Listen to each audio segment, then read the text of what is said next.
하나님의 은혜와 사랑하심이 여러분 가운데 날마다 있길 주님으로 축복합니다. 또 제가 이제 다음 주부터는 이제 제가 있지 아니하고 다음 주에는 이제 아마 소요리 문답을 중심으로 해서 제 강의를 요청을 할 겁니다. 제가 가는 동안엔 여러분들이 정말 기도 많이 해주시고요. 그리고 아이들에게 좀 더 큰 비전을 가지고 보게 하게 하시고, 제가 이번에 가게 되어지면 특별히 미국 팀들하고 연결을 해서 작년 재작년에 하려고 했었던 것이 코로나 때문에 못했던 것이 있었어요. 거기 있는 현지에 있는 대학생들을 한국에 초대해서 한 달 정도를 한국에 스테이하면서 영어 캠프를 해야 되겠다. 왜냐면 우리 아이들이 외국을 나가는 비용이 되게 많이 들기 때문에 차라리 그 친구들을 데려 들어오는 것이 비용 면에서도 적을 것 같기도 하고, 또 그 친구들은 또 한국을 경험할 수 있는 좋은 기회도 되고 등등 여러 가지 때문에라도 그걸 아마 확정지어야 되지 않을까 하는 생각과 동시에 여러분들이 여러분들의 자녀들을 위해서 기도하시기 바랍니다. 우리 자녀는 없는데. 그런데 제가 지금 최근에 들은 정보, 물론 그 학교를 제가 직접 가보지는 않았지만 동양인들은 많지는 않지만 그런데도 불구하고 한국의 아이들 중에서 좋은 아이들이 가서 유학을 하고 있는데, 보통 1년에 그 등록금이 보통 얼마 정도 될까?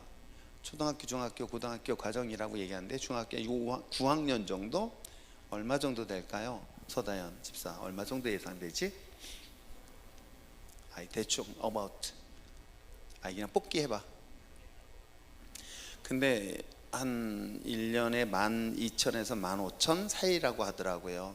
그 얘기는 뭐냐면 생활비까지 다 포함해서 기숙사에 들어가서 생활하고 등록금 내고 하는 이 모든 일련의 과정.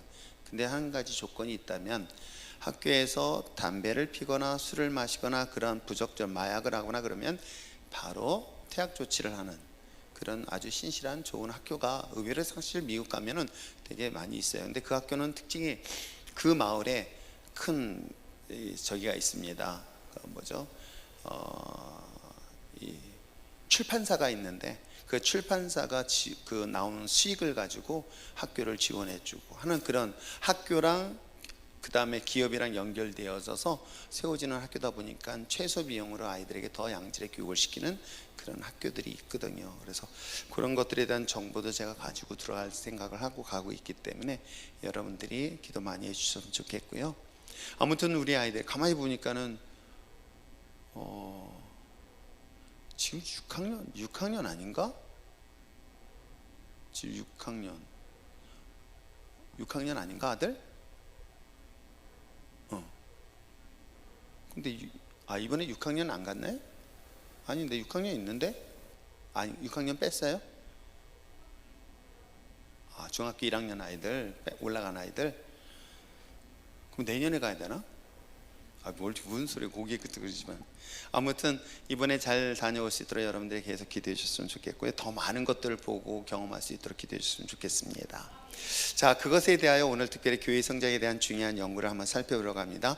지난 시간에 의해서 연결되어졌습니다. 교회에 대한 본질을 얘기한다면, 여러분, 제가 이번에 올해 2023년도는 우리가 이제 하나님께서 저의 사역의 마지막 부분으로서 조직이 되어지고 조직에 한 사람 리더가 세워졌고, 그 리더가 세워진 가운데 그들에게 비전을 줄 수 있는 것이 무엇일까?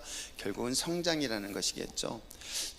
지난번에 우리 부흥 강사님 오셔가지고, 물론 그것이 여러분 성장이라고 저는 생각하지는 않아요. 그런데 여러분이 잘 기억하시길 바랍니다. 여러분들이, 제가 항상 이야기하는 건, 이왕 하나님께서 하나님의 살아계심을 세상 사람들에게 알리길 원하는 것이 있다면 전 내가 되길 원합니다라고 여러분이 기도했으면 참 좋겠어요. 근데 이게 좋은 것이 있고 나쁜 방법이 있어요. 자, 나쁜 방법, 하나님이 정말 살아계심을 증거할 수 있는 나쁜 방법, 개인적으로, 하나님한테는 영광이지만 개인적으로 김성준 권사님 뭘까? 알 것 같아서 여러분 그렇잖아요. 개인적으로 좋지 않은 건 뭘까 생각했더니 정말 현대의학으로 치료가 불가능한 질병이 걸렸을 때, 그런데 하나님께서 기적같이 그걸 고치셨습니다. 여러분 그런 은혜를 원하시나요? 자, 손 들어봐. 그럼 내가 특별히 그런 분들에게는 하나님 특별히 암보다 더 센 걸 달라고 할게. 그것 말고도 또 하나님의 영광이라는 게 있어요. 제가 보니까 성경을 보니까 이왕이면, 그래서 제가 아주 오래전에 어떤 분을 기도할 때 11조 1,000만 원 얘기할 때 본인에게 그렇게 질문했더니 본인 그런 소망을 가지고 답변을 했었던 적이 있는데, 저도 그런 기도를 하고 있어요. 그런데 문제는 뭐냐면, 그렇게 축복받아서 뭐 하려고? 이 축복이 본인의 영적으로 망하는 거라면 차라리 그 축복은 저주가 될 수 있는 거겠죠. 그런데 여러분, 또 한편으로 거꾸로 한번 생각해 보세요. 하나님, 이왕이면 유산 물려받지 않았는데도 불구하고, 배운 것도 별로 없는데도 불구하고 하나님이 함께 하셔서 나의 사업장을 축복하셔서 이걸 통해서 하나님이 살아계심을 간증할 수 있다. 거기에 도구로 쓰임받는 거 얼마나 감사한 일일까요?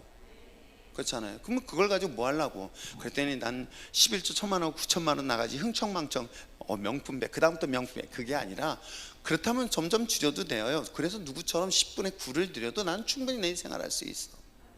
그래도 난 충분히 내가 생활하는데 어려움이 없어 라고 할 수 있는 그런 이유의 기도의 제목은 우리가 생각할 때 좋은 기도, 좋은 모습이잖아요. 하나님의 좋은 모습으로 사용되어지는데, 이왕 사용되어지려면 좀 고통스러운 속에서 하나님을 경험하는 것 말고 하나님의 축복 속에 하나님의 살아계심을 경험할 수 있는 여러분 되시길 바랍니다. 그렇기 때문에 이 목적을 분명히 아세요. 내가 축복받아서 뭐 하려고 하는 게 아니라 이 축복을 통해 하나님의 일을 하고 하나님의 영광을 드러내길 원합니다 라고, 여러분들이 그런 기도의 제목을 가지고 주변에 나왔으면 참 좋겠어요. 자, 그렇다면 교회 성장은 과연 우리와 관계 어떤 관계일까? 오늘 우리 본문 다시 한번 볼까요? 자, 여기에 자기 이름을 한번 넣어보시길 바랍니다.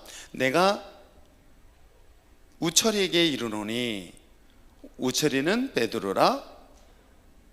내가 이 반석 위에 내 교회를 세우리니 음부의 권세가 이기지 못하리라. 자, 여기서 자기 이름 한번 내볼까요? 어디에 자기 이름을 내야 되는지 알겠죠? 너는 우철이라. 자, 한번 읽겠습니다. 내가, 자, 시작. 너는 우철이라. 내가 이 반석 위에 내 교회를 세우리니 음부의 권세가 이기지 못하리라. 예수님께서 말씀하시고 있는 거예요. 뭐라고 얘기하냐면, 우철아, 내가 너에게 이르겠다. 너는 우철인데 내가 너에게 교회를 세우겠다. 음부의 권세를 틈타지 못하도록 내가 너에게 교회를 세워주시겠다라고 이야기하고 있습니다. 그래서 그것에 나에게 무슨 열쇠를 주신다? 천국 열쇠를 주시겠다. 하나님 몸된 교회에 소속된 저와 여러분에게도 동일한 역사가 일어나게 될 줄 믿습니다. 그렇기 때문에 이런 역사를 가지고 제가 오래 기도하면서, 하나님, 우리 교회가 이제 리더들을 통하여 또 다른 영적 부흥이 일어나길 원하고 외적 부흥이 일어나길 원합니다. 모든 사람들이 어렵다고 할 때 교회가 가지고 있는 하나님의 역사하심을 많은 사람들에게 증거해야 되지 않겠습니까? 라고 이제 제가 이 부분에 대한 기도를 하면서 시작을 했습니다. 그래서 여러분, 실천사항인 거예요. 첫 번째 어떻게 하죠? 다시 첫 번째, 여러분, 내가 성장하기 위해서라면, 변화되기 위해서라면, 부흥하기 위해서라면 뭔가를 내가 액션을 취해야 되는 건 맞아요. 내가 씨를 가지고 그래 하나님께서 하실 거야 가만히 있는 게 아닙니다. 씨를 땅에 심어야 되는 거예요. 여러분, 하나님이 여러분의 달란트를 주셨습니다. 달란트를 땅에 묻어두는 것이 아니라 그걸 가지고 어떻게 해요? 장사라는 수고를 통해서 하나님은 그곳에서 갑절의 열매를 맺게 하는 거겠죠. 여러분들이 여러분 마음속에 여러 가지 부흥을 한번 생각해 보세요. 어떤 부흥이 있을까? 그래, 내 삶의 영역의 스케일이 여기서 이제 좀 더 넓어졌으면 좋겠고, 내 자녀들의 삶도 그렇고, 또 우리 남편도 그렇고 아내도 그렇고, 여러분의 삶의 영역이 점점 넓어지기를 기대하시길 바랍니다. 하나님이 여전히 여러분을 통해서 그런 역사를 이루시길 원하세요. 그렇다면 거기에 마땅한 우리들이 해야 될 것 중에 하나가 뭘까? 여러분, 다른 것보다도 목숨의 예배를 걸 수 있는 여러분 됐으면 참 좋겠어요. 목숨의 예배 걸 때 그곳에서 하나님의 역사가 반드시 일어납니다. 그러니까 하나님을 기쁘시게 하는 게 뭘까 생각해 보세요. 하나님이 기쁘시게 하는 건 예배. 그러니까 지난주 제가 아덴 교회에 대한 이야기를 했잖아요. 우상이 뭘까 생각했더니 그 우상이 자기 자신이었단 말이에요. 내가 하나님을 기쁘시게 하기 위한 예배가 아니라 내가 기뻐하는 예배, 이게 우상이었던 거예요. 하나님의 마음과 하나님의 뜻과 하나님의 감정이 중요한 게 아니라 내가 마음이 중요하고 내 감정이 중요하고 내 뜻이 중요한 것, 이건 다 우상 앞에 절하는 것이라고 성경은 분명히 얘기하고 있잖아요. 그러면 예배는 하나님을 기쁘시게 하는 거예요. 그러면 하나님을 기쁘시게 하면 여러분, 하나님만 기쁘신 걸로 끝나지 않아요. 말씀드린 것처럼 하나님이 기쁘심을 통해서 여러분을 어떻게 해요? 하나님의 영광의 도구로 사용하실 수 있다. 그렇기 때문에 거기에 합당한 우리들의 삶의 첫 번째는 뭐하자? 예배에 정말 목숨 거는 여러분 됐으면 참 좋겠습니다. 자, 그래 두 번째는 하루에 뭐하자? 그렇죠. 하루에 3시간씩 기도할 수 있는 여러분 됐으면 참 좋겠습니다. 그래서 내가 이승재 권사님 기도부장님한테 부탁을 했어요. 여러분 올 한 해 정말 담임 목사님만을 위해서 기도해야 되겠다라고 정말 그런 생각을 하실 분만 따로 모아서 승재 권사랑 같이 모여서요, 아침마다 매일같이 기도해 주시길 바랍니다. 정말 저를 위해서 1시간이라도 좋습니다. 다른 것 구하지 아닙니다. 그냥 성령님께서 인도하심을 통한 하나님, 우리 목사님 정말 하나님이 기뻐하는 주의 종으로서 주의 사명 잘 감당할 수 있고 언제나 성령의 충만함을 위해서 기도해 주셨으면 좋겠어요. 제가 여러분들의 기도의 손이 끊어지면 마치 아말렉과의 전쟁에서 감당할 수 없을 것입니다. 그러나 여러분의 기도가, 즉 모세의 손이 내리지 않도록 기도의 손을 끝까지 붙잡아 준다면 저는 온 한 해는 뿐만 아니라 주님이 오시는까지 사역을 정말 잘 감당할 것이라 전 믿어요. 그래서 하루에 몇 시간씩 기도하자? 그래, 3시간씩 기도하자. 아침, 오후, 저녁. 내가 이것만큼 꼭 지켜야 되겠다. 아시겠어요? 여러분, 기도는 할수록 기도의 영성이 깊어지게 되어 있어요. 아세요? 하나님 앞에 기도할수록, 처음에는 기도할 때 뭘 기도할지도 몰라요. 그러면 그냥 단순하게 기도를 하세요. 기도하면서 하나님의 임재하심, 시간을 채워보세요. 시간을 죽을 것 같은데도 시간을 채우세요. 시간을 채우다 보면 어느 순간인가 시간이 점점 늘어나는데 놀랍게도 성령의 강력함을 경험할 수가 있어요. 그러니까 결국은 기도는 내가 하는 것 같지만 하나님의 임재하심을 딱 경험하면 기도는 하나님이 인도하시기 때문에 결코 어렵지 않다. 그래서 기도는 하루에 3시간. 그 다음에 그렇죠. 이제는 내가 어떤 일이든 교회를 예배만 드리는 것이 아니라 내가 교회를 위해서 어떤 봉사로 섬길 것인가를 정말 1인 1부서의 봉사에 힘쓸 수 있는 여러분 됐으면 참 좋겠어요. 그리고 마지막으로 그렇죠. 내가 매주 한 영혼을 복음을 전하는 데 애쓰자. 그 결과에 대해서 내가 최선을 다할 때 저는 이걸 통해서 하나님의 역사하심을 반드시 경험하게 될 줄 믿습니다. 여러분, 이것이 나의 영적 부흥이 일어나게 되어요. 근데 나의 영적 부흥으로 끝나지 않습니다. 여러분의 가정이 변화가 일어나요. 하나님이 일하실 때는요, 반드시 그에게 주시는 것이 하나 있어요. 그게 뭐예요? 은사라는 거예요. 여러분, 이번에 그 김윤배 목사님 같은 경우는 지금 70이 넘었나요? 어떻게 됐나 모르겠어요. 연세가 되게 많으시거든요. 근데 당신이 교회에서 이제 은퇴가 된 거예요. 그러면서 이 후임을 세웠는데 교회에서 퇴직금이라는 걸 주려고 했잖아요. 그래서 퇴직금에서 뭐 이렇게 계산해가지고 개척 때부터 했으니까 이렇게 해서 돈을 주려고 하다 보니까 자기가 부탁을 했대요. 이거 퇴직금 안 받겠다. 대신에 매주 첫 번째 예배 설교는 자기가 하게 해달라고. 그리고 그것만큼 월급을 달라고. 근데 그분은 정말 그건 탁월한 선택이었던 것 같아요. 왜냐면 당신이 그 일을 함으로 인해서 자기 영적으로 죽지 않는다는 거. 그 얘기는 뭐냐면, 여러분, 하나님이 일을 할 때 하나님은 우리에게 건강을 지켜주세요. 하나님이 일할 때 여러분 지혜를 주시고요, 하나님이 일할 때요 물질도 주세요. 아세요? 여러분, 일 안 하면 하나님께서 채워주지 않으세요. 이건 분명한 원리예요. 대신 누리는 건 우리가 다 누릴 수 있게 해주세요. 넉넉하게. 여러분, 하나님이 우리에게 뭐라고 얘기하냐면, 야, 딱 맞춰주고. 아니에요. 넉넉하게 주신다고 약속했기 때문에 그러는 거예요. 아시겠어요? 그러니까 그 원리를 잘 기억하셨으면 좋겠습니다. 자, 교회 성장은 과연 성경적, 성서적인가? 예수님은 제자들에게 나의 교회를 세우라고 말씀하셨고, 즉 사람의 교회가 아니라 하나님의 교회입니다. 하나님의 교회이므로 하나님의 뜻을 가장 중요합니다. 그런데 하나님의 뜻은 바로 교회가 뭐 하는 것이다? 성장하는 것이다. 하나님은 잃어버린 자를 찾으시고, 그러므로 교회는 이러한 하나님의 뜻을 따라서 성장을 소원으로고 우리 마음의 기도의 제목으로 낳는 것은 마땅한 것이고요, 그것이 개인의 신앙 성장도 여기에 포함되어져 있습니다. 그러므로 교회의 성장은 이건 굉장히 성경적이다. 여러분, 이걸 이렇게 이해하시면 돼요. 예수님께서 우리에게 말씀하시는 거예요. 내가 거룩하니 너도 거룩하라.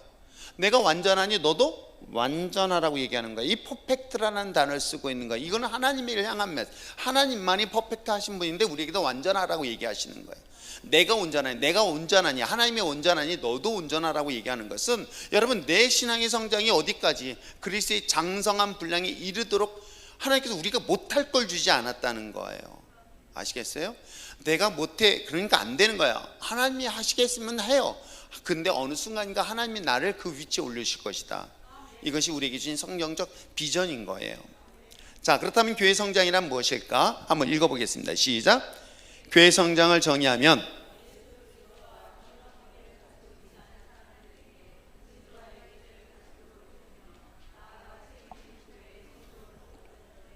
관련된 모든 성경적 개념이라고 할 수 있습니다. 무슨 얘기인지 아시겠죠? 그러니까 여러분, 갈라디아서 2장 20절을 우리가 성경 공부하면서 항상 외웠던 것 중에 하나는, 여러분들도 습관을 항상 들이세요. 수요일날 특별히 수요 모임인 사람들은 그래도 초신자라고 생각하지는 않아요. 그래도 어느 정도 우리 교회 리더들이라고 생각하기 때문에 말씀드리지만, 여러분, 내 생각이라는 걸 아예 처음부터 버리세요. 내 생각은 이거 버리세요. 내 감정은 버리세요. 이걸 자꾸만 십자가에 못을 박는 훈련을 하세요.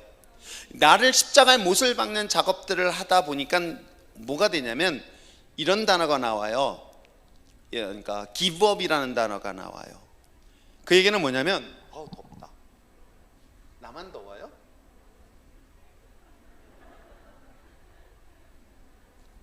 젊다 내 그러냐?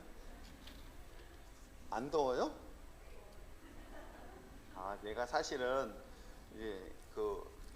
봐요. 보이나? 안 보여요? 여기 팔꿈치 안 보여요? 이제 또 자랑해야 되는데, 이게 얼굴이 나와야지 사람들이 목사님 어떻게 해야 되는데, 이게 속 안에서 그래서 염증이 이게 좀 물이 잡혀가지고 그러다 보니까 계속 몸에서 열이 나서 그런 거니까, 그래서 히터를 껐으면 좋겠네.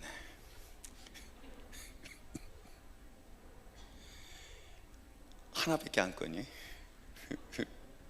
그래도 감사해요. 내가 전기도 아끼고 뭐도 아끼라 할 때 어르신들이 휴지 많이 쓴다고, 젊은 것들 화장실 휴지 조금 쓰라고 해서 내 그 소리 듣고 얼마나 감사했는지 몰라. 어르신들 잔소리들 하세요. 계속 젊은 것들 붙잡아 놓고. 여러분, 갈라디아서 2장 20절의 말씀에 있는 건, 이 본문이 바로 이런 내용인 거예요. 그리스도와 나와 상관없다는 것은 그 기준이 자기예요. 항상 자기예요. 여러분, 어린아이 신앙이 바로 여기에 해당되는 거예요. 아이는 자기가 기준이 되는 거야. 근데 아이에게 줄 수 있는 축복은 뭐예요? 제한돼 있잖아요. 그렇잖아요. 아이에게 줄 수 있는 건 지극히 아주 낮은 수준의 것이란 말이에요. 그래놓고 큰 거랑 비교해서 그걸 달라고 한다면 그건 주고 싶어도 못 줘요. 그럼 내가 성장하면 되는 거예요. 내가 하나님 앞에 그걸 감당할 수 있는 그릇을 만들면 되는데, 그건 뭐냐면 내 생각을 죽이라는 거예요. 내 감정도 죽이고 내 뜻도 포기하는 거예요. 그리고 그것을 어떻게 해요? 그리스도의 생각과 그리스도의 뜻과 그리스도의 감정으로 바꾸는 훈련을 하는 거예요. 아세요? 그런데 하다 보니까 돼요, 안 돼요? 안 돼요. 저도 잘 안 돼요. 그러니까 어떻게 해요? 그러니까 막 다시 원위치 됐다가 원위치 됐다. 그때 제가 배웠던 게 뭐냐면, 기브업이라는 게 이런 거였구나라는 걸 그때 배웠던 거예요. 뭐냐면 내가 이것도 할 줄 모르는구나. 난 이걸 충분히 내 컨트롤 아는 줄 알았었어요. 제가 지난주 주일날 여러분 어떤지 모르겠지만 막 사실은 설교 준비해서 흥분됐어요. 모처럼 만에 스토아학파가 나오네. 그래서 아리스토텔레스를 얘기해가지고, 아리스토텔레스 밑에 플라톤과 이 플라톤 옆에 있는 스토아하고 그의 에피쿠로스 막 얘기를 막 한참 하면 이제 난 딴 데 갈까 봐서 절제하면서 했는데, 그 스토아학파 같은 경우도 저하고는 딱 맞아요, 사실은. 왜냐하면 인간은 얼마든지 자신의 감정을 컨트롤할 수 있다 없다라고 생각하는 사람 중에 한 사람이었던 거예요, 옛날에. 그런데 성경을 알고 하나님을 만나고 났더니, 정말 내 생각을 죽인다는 게 쉽지 않은 거야. 내 감정을 죽이는 게 너무 쉽지 않은 거야. 옛날엔 그걸 내가 스스로 있잖아요. 예를 들어서 내가 정말 보람 집사같이 이쁘진 않지. 하여튼 이쁜 아가씨가 저한테 유혹한다 하더라도 나는 내 마음 전혀 안 움직여 라고, 난 내 스스로가 컨트롤 할 줄 안다고 생각했지만 뜻밖에도요, 제 감정이 너무나 연약하다는 걸 알게 됐어요. 그때 어떻게 했는지 아세요? 하나님께 많이 울었어요. 하나님, 할 수 없네. 하나님 도와달라고. Help me. 나는 내가 내 스스로가 할 수 있다고 생각했습니다. 내 감정도 컨트롤할 줄 안다고 생각했습니다. 그래서 여러분들에게 화를 막 그런 것도 대부분이 의도적으로 막 훈련시키겠다는 목적으로 막, 속은 안 그렇다는 거 모르죠. 근데 의도적으로 해야 될 때가 있어요. 의도적으로 목소리를 크게 내야 되가 이상 하기 싫어. 그래도 해야 될 때가 의외로 참 많이 있더라고요. 그런데도 불구하고 이 일들을 할 때 난 얼마든지 이게 컨트롤 가능하다 했는데 할 수 없다는 걸 알게 되니까 그 다음부터는 정말 하나님 앞에 다시 무릎 꿇었어요. 그걸 8년 9년 넘게 무릎 꿇으면서 하나님께 물었어요. 도와달라고, 정말 도와달라고. 그래서 내 생각에는 아니 내 생각 필요 없어, 네 생각이 원하는 게 아니야, 하나님이 하나님이 생각을 원해라고 하나님이 그 말씀 앞에 내가 또 무엇보다 센시티브 해달라고. 어떤 상황이 딱 만났습니다. 상황이 딱 처했습니다. 옛날 같았으면 내 혈기대로 내 뜻대로 내가 감정대로 막 했던 내가 하나님의 그 순간에 하나님의 생각으로 바뀌는 거예요. 하나님이 이 상황에서 나에게 뭘 원하실까? 하나님께 이 순간에서 나에게 뭘 원하시지? 너 그거 해놓고 포기할 수 있겠니? 이거 이번에도 미국 다 준비해서 너 이 상황에서 너 딱 내려놓으면 되게 예. 너의 명예도 있고 권력이 있는 거 너 그것도 필요 없다면 너 내려놓겠니? 너 이런 하나님의 음성들 앞에 예민할 수밖에 없는 거예요. 여러분, 이거는 충분히 우리가 신앙생활하면서 훈련을 받다 보면 그래, 근데도 여전히 난 내 감정대로 이끌려가, 내 기분대로 이끌려가, 내 계획대로 이끌려가, 이게 아주 습관화돼 있어. 그러면서 난 여기에 그냥 끌려가는 게 아니라 이때 하나님 앞에 무릎 꿇는 거예요. 하나님, help me 도와달라고. 하나님, 내 귀를 열어달라고. 그래서 저는 솔직히 말씀은 지금도 목회자들을 주의 종의 이야기를 거부할 수가 없는 거예요. 더 예민하게 듣게 되는 거예요. 전혀 상관없는 그 우리 노예 목사님일지라도요, 그거에 되게 예민하게 더 준비하고 들으려고 한단 말이에요. 그렇기 때문에 여러분, 내 귀에 들리는 것은, 내 눈에 보이는 것은, 내 발걸음에 걷는 것은 절대 우연 아니에요. 하나님이 들려주시는 거고요, 하나님이 계획하신 거고요, 하나님이 보여주신 거예요. 여기에 하나님이 기뻐하는 거냐 기뻐하지 않는 것만 분별하면 돼요. 이게 마귀의 유혹인지 하나님이 주시는 시험인지도 분별 못할 정도는 아니잖아. 내가 하나님이 주신 나에게 뜻은, 하나님이 내게 원하시는 것은, 하나님이 내게 이것을 통해서 극복하기를 원하는 이 모든 것들을 극복하는, 이게 바로 우리가 성장이라는 원리인 거예요. 그전에는 그리스도와 나와 상관없어, 우린 교회 다니면서도 그렇게 살잖아. 교회 다니면서도 주일날만 교회에 다녀, 교일날만 예수 그리스도를 믿어. 그러나 평일날은, 평소에는 온갖 자기 생각과 자기 뜻과 자기 고집이 센 그러한 사람들이 더 많은 것 아세요? 심지어는 교회 나와서도 그런 것 아십니까? 그런데 이것이 성장이라는 의미 속에서는 이제는 그리스도와의 깊은 교제를 나누는 거예요. 그래서 그분이 원하시는 거, 여러분 그렇잖아요. 어른이 말할 때 아랫사람들은 들으려고 노력을 해야 되는 거. 특별히 여러분, 대통령이 여러분이 전화했다고 한다면 얼마나 그냥 긴장하면서 소리를 듣겠습니까? 하물며 만왕의 왕이신 주 여호와 하나님, 또 날 위하여 죽으신 예수 그리스도가 내게 말씀하신다면 난 어떻게 들을 것인가? 더 긴장하면서 들을 수밖에 없겠죠. 근데 그 하나님은 웃어라 라고 얘기하지 않으세요. 웃어라, 이번에는 미국에 가라 마라, 그렇게 하지 않으세요. 하나님은 환경을 열으세요. 상황을 말씀하세요. 그래서 이 상황에서 막았을 때 그걸 이겨내야 되는 것인가 아니면 포기할 것인가, 이건 딱 간단해요. 하나님이 기뻐하는가 기뻐하지 않는가. 지금 이 일을 하는 게 하나님이 기뻐하는가 기뻐하지 않는가. 만약에 제가 노회장으로서, 노회장을 이번에 4월 달에 세워지는데 이게 내가 조금이라도 제 마음의 양심상 이것이 또 다른 권력처럼 느껴지는 것이라고 한다면 제가 아마 그건 분명히 제가 포기할 거예요. 그리고 제가 그런 부분에 대해서 좀이라도 제가 스스로가 저기에 됐다면 아마 제가 목회를 그만둔 있어도 그거는 아마 하지는 않을 거예요. 그런데도 불구하고 내 마음의 중심에서는 하나님, 그럼에도 불구하고 이제는 우리 성도들이 아닌 나 여기도 바쁠 텐데, 올해도 이거 많을 텐데, 근데도 또 하나님은 나에게 국리를 여기는 많은 목회자들이 보이는 거예요. 목회를 하고 싶어도 경제적인 여건이 어려워서 주중에는 일당을 뛰면서 현장 일하고, 그리고 주말에는 교회에서 열심히 주일 예배 드리고 그 다음에 또 월요일부터 또 일주일 내내 계란 배달도 하고 택배도 하고 등등등 일하면서 겨우겨우 임대료를 내고 있는 그 목사님들 보면 내 마음 같아서는 그만둬라고 하고 싶은데도 또 내 마음속에 또 다른 편은 국리람이 또 오는 거예요. 그래서 어떻게 하면 그들에게 또 다른 비전을 주고 어떻게 하면 또 다른 힘을 줘서 그들이 다시금 그 자리에서 일어날 수 있을까? 오지랖 있잖아요. 제가 근데 하나님이 저에게 보여주시고 그 마음대로 주시면 난 그게 하나님 기뻐하는 일이라고 확신이 있기 때문에 그런 거예요. 강도 만나 피 흘린 사람들에 대해 외면하는 것이 아니라 그를 보면서 관심 갖고 있다면 누가 기뻐할까? 주님이 그랬잖아요. 그래서 주님이 뭐라 그래요? 너도 그렇게 하라고 얘기하시잖아.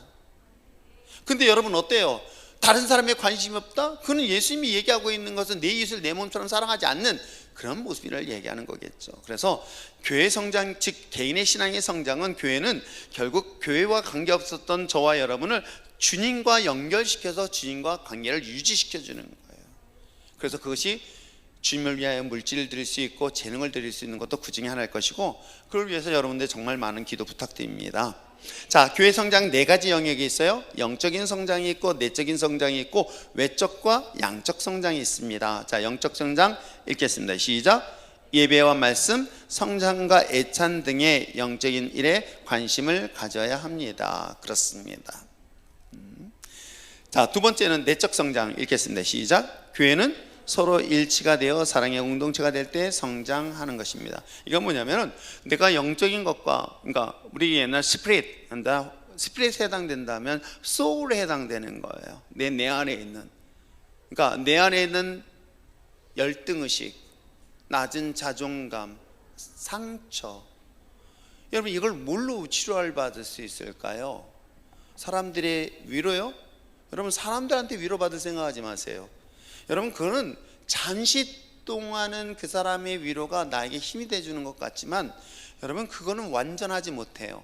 그래서 저는 사마리아 수가성의 그 목마름을 얘기할 때 여러분 어떻습니까? 내가 내 인생을 보니 어떤 일이 결정적인 순간보다 내가 갖고 있는 열등의식, 그 상처, 이걸 방어하는 방법이 여러 가지 있잖아요.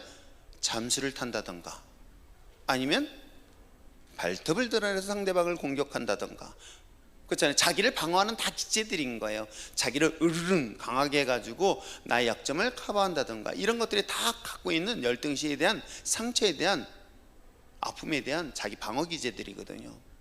근데 이걸 어떻게 치료할 수 있을까요? 그건 주님의 십자가의 사랑밖에 없는 거예요.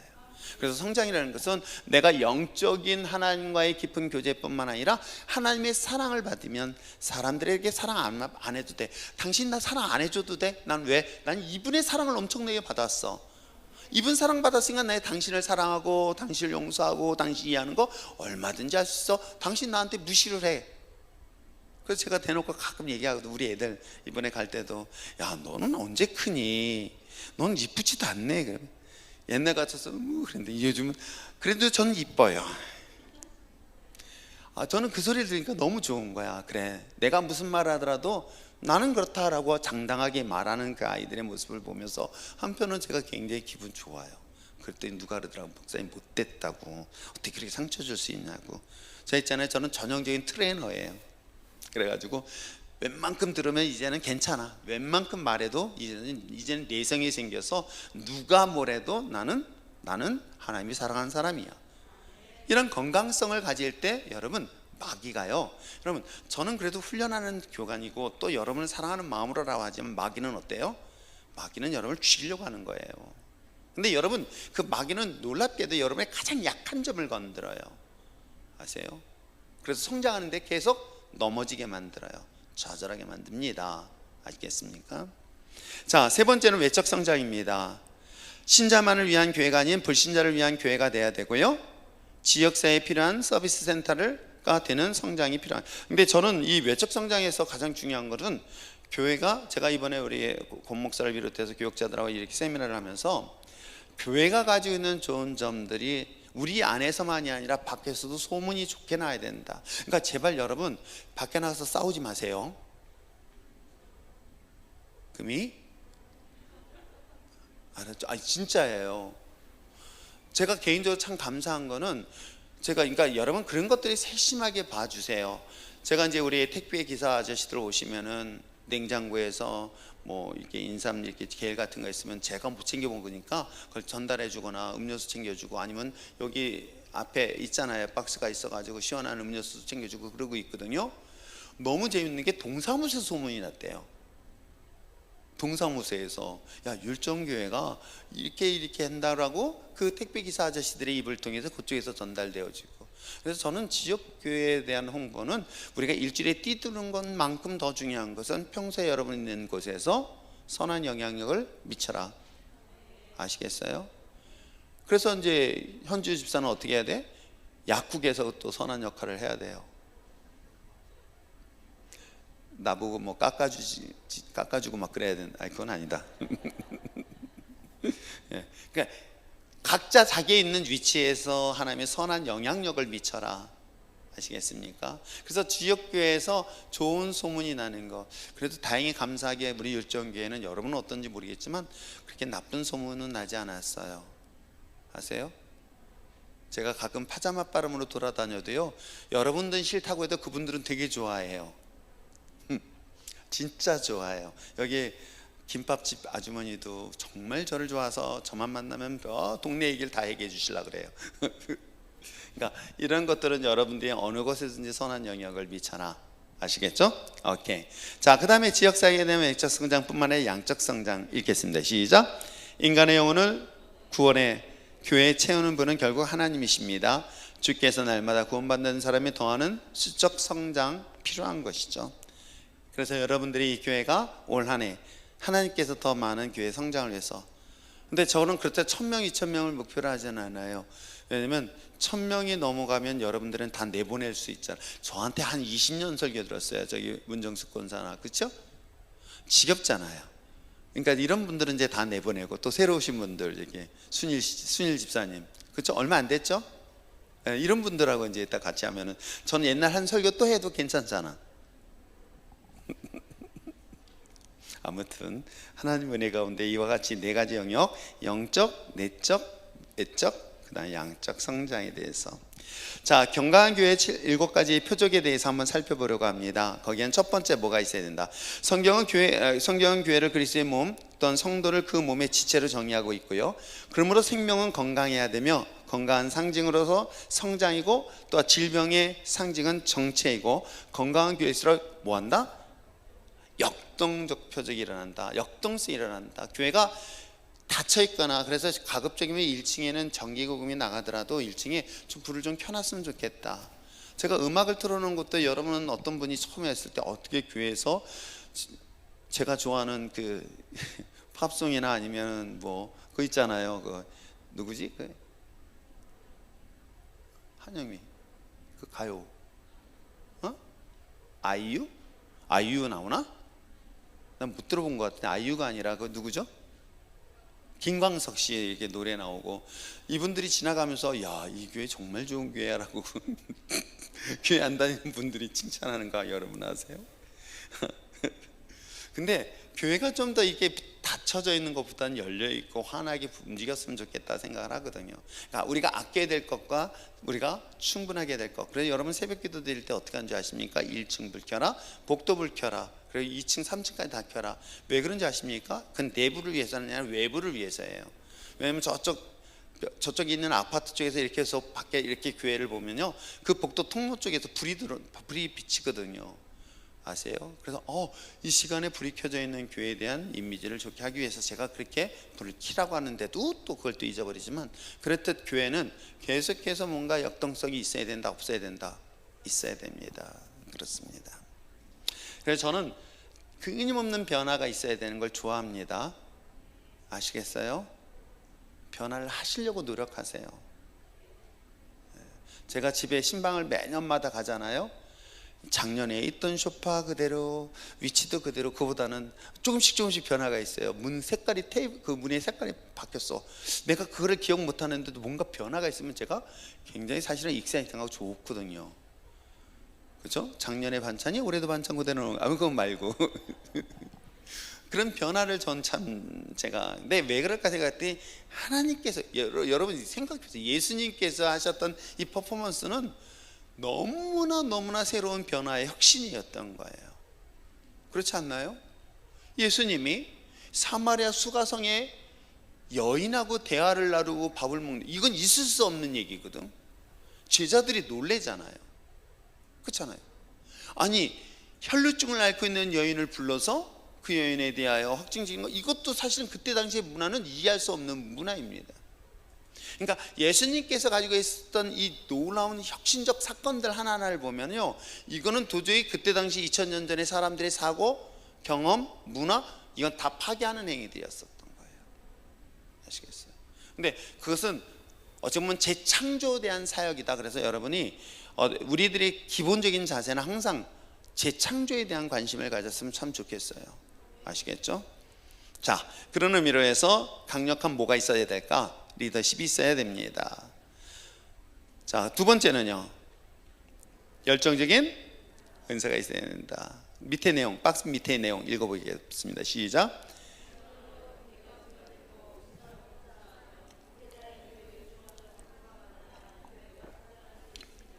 그런데 사실은 목회자의 인도에 순종하는 성도가 많아야 된다는 것은 목회자와 성도의 신뢰관계가 가능할 때 그게 되는 것 같더라고요. 그러니까 하나님께서 저와 함께 할 때 저를 권위를 세워주실 때 여러분들이 저를 따르는 거지, 하나님이 제 곁을 떠날 때는 미안하지만은 여러분 따르지 않게 돼 있어요. 그래서 그것은 저의 몫으로 하나님 앞에 될 때 기도해야 될 것이고, 그리고 여러분들은 그런 영적인 권위 앞에 순종할 수 있는 것. 근데 뭐 강력한 리더십은, 저는 리더십이 별로 약하니까 내성적이라 하잖아요. 안 믿더라고 다들. 자, 세 번째, 공간이 부족하지 않습니다. 그 밑에 내용 읽겠습니다. 시작. 현대인들은 온전한 서비스에 익숙해 있기 때문에 자신들이 사는 생활 환경보다 열악한 교회에는 호감과 애정을 보이지 않습니다. 그건 사실이에요. 그래서 저는 아무리 지하교회라 할지라도 그 교회를 최선을 다해서 관리를 해야 된다. 저 옛날에 우리 교회 건물 보셨잖아요. 아시잖아요. 옛날 교회 건물은 밖에서는 깡통이에요. 아세요? 깡통인데 안에 들어갔더니 다 놀래요. 모르시군요. 안 놀랬나? 그랬습니다. 그러니까 안에와 밖이 좀 다르지만, 안에와 밖이야 내 건물이 아니지만 안에는 그렇게 조금이라도 내가 내 집을 마련하는 것보다도 더 중요한 교회에 여러분들이 왔을 때 라는 그런 느낌을 가질 수 있는, 그게 교회 첫 번째 들어오는 과정에서 그 사람이 갖고 있는 선입견이 그만큼 중요한 거거든요. 아시겠죠? 그래서 이런 부분에 대해서는 교회가 특별히 저기 해주고, 제가 요즘 계속 기도하고 있는 건, 저 건물을 샀으면 참 좋겠다 하는 것 중에 하나가 옆 건물인데, 그게 뭐냐면 세이마루를 앞으로 우리 교회가 이제 좋다, 이제 정말 하나님의 은혜 가운데 이 애프터스쿨, 그러니까 정말 우리 학교에 우리 교회 아이들을 보내고 싶어. 안 돼요, 못 받겠습니다. 뭐 이 정도 될 정도로 내가 자존심이 있지. 그렇잖아요. 내가 자존심이 있지. 그 정도로 이 교회 아이들에게 그렇게 해야 되겠다는 생각하고 계속 지켜는 보고 있어요. 그래서 어느 순간인가 딱 되어지면 아마 제가 직접 개입할 것 같은데, 그런 과정에서 세이마루가 조금 더 양질의 교육의 질, 이걸 좀 더 올려야 되겠다 생각을 하고 있는 거거든요. 그러니까 이것이 우리 다음 세대들을 위해서 우리 어르신들이 좀 양보하면서, 그래 우리는 천국의 소망을 갖자.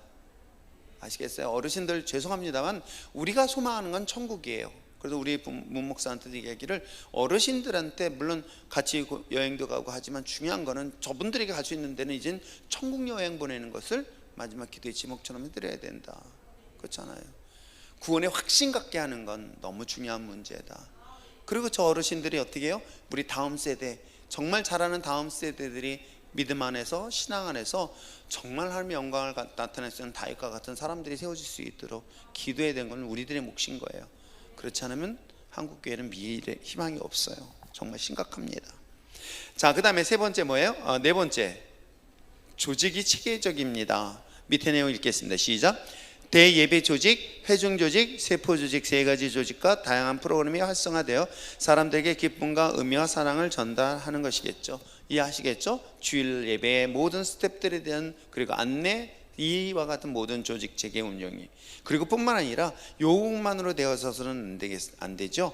또 다른 그런 그룹들의 조직들, 그리고 여기는 이제 우리가 재직 임원, 당회, 이와 같은 회중 조직, 그 다음에 세포 조직이라고 그러죠. 우리가 잘 알고 있는 셀 조직, 이렇게 운영되어져 있는 것들이 체계적으로 이루어져야 된다. 자, 동일한 몸을 느끼는 분위기가 있어야 된다. 밑에 내용 읽겠습니다. 시작. 동질 구성 단위가 구성되어야 유리합니다. 저는 이것이 예수 그리스도의 십자가여야 된다고 생각하는 거예요. 그게 뭐냐면은, 이거는 누군가가 아프면 손가락질하는 게 아니라 그 아픔을 서로 공유해 줄 수 있는 거. 저는 여러분들은 모르겠지만 순장들은 항상 얘기하는 거는 순원들이 갖고 있는 비밀도 다 공개하라 라고 얘기를 해줘요. 어떻게 해요? 그런데 저는 이렇게 생각합니다. 여러분, 남편과 아내가 비밀이 많아요. 자, 경선 집사, 남편하고 비밀이 많죠? 다 알아. 내 관심법. 왜 갑자기 지나가? 왜 가슴을? 비밀이 많어? 여러분 생각해 보세요. 한 가정의 부모와 자녀의 비밀이 있다고 한다면 그 관계는 굉장히 위험한 관계예요. 남편과 아내의 관계도 마찬가지 아닐까요? 저는 교회는 가족이라고 생각하는 거예요. 가족의 공동체가 돼야 된다. 근데 세상 사람들은 다른 사람들의 허물 보며 손가락질하고 지적질하지만 교회는 그걸 같이 아파하는 거예요. 같이 울어주는 거예요. 그리고 배려해 주는 거예요. 아세요? 저는 교회가 그래야 된다는 것이 제 이상적인 꿈이에요. 근데 이상적인 꿈이 좋은데 가끔 문제가 생겨요. 그 가끔 문제가 생기는 것 때문에 이 거룩한 이상을 포기하고 싶지는 않아요. 그래서 저는 우리 교회는 모든 사람들이 서로, 그래서 내 아이가 아닌 너희 아이, 아닌 내 아이, 이 아이 네 집 아이 우리 남의 집 아이가 아니라 내 아이, 이 내 모든 가족의 공동체, 이런 것들이 저는 꿈꾸고 있는 교회 모습인 거예요. 아시겠어요? 그래서 굳이 메가처치는 굳이 그렇게까지는 필요 없고, 정말 우리 교회는 어느 누구 집에 무슨 일이 있었고 어떤 일이 있었고 그런 일들을 같이 공유하면서 같이 울고 같이 아파하고 같이 금식하고 같이 예물. 여러분, 이 기도 제목 속에서 여러분 읽어봤지만은 자기에 관련된 사람들, 이제 옆에 있는 사람들이 아프고 어려운 일을 위해서 금식하며 예물 드린, 저는 이게 가장 정상적인 교회의 모습인 거예요. 자기를 위해서 헌금을 해요. 물론 그것도 안 하는 사람도 많아요. 자기를 위해서도 헌금도 안 하는 사람도 있고, 근데 자기만을 위한 사람도 있지만은 여러분, 다른 사람을 위해서 헌금하는 건 쉽지 않아요. 아세요? 저는 그게 건강한 교회다라고 생각해요. 그게 바로 동일한 몸. 자, 그 다음에 6번째는 제자 훈련이 효과적이어야 된다. 밑에 거 읽겠습니다. 시작.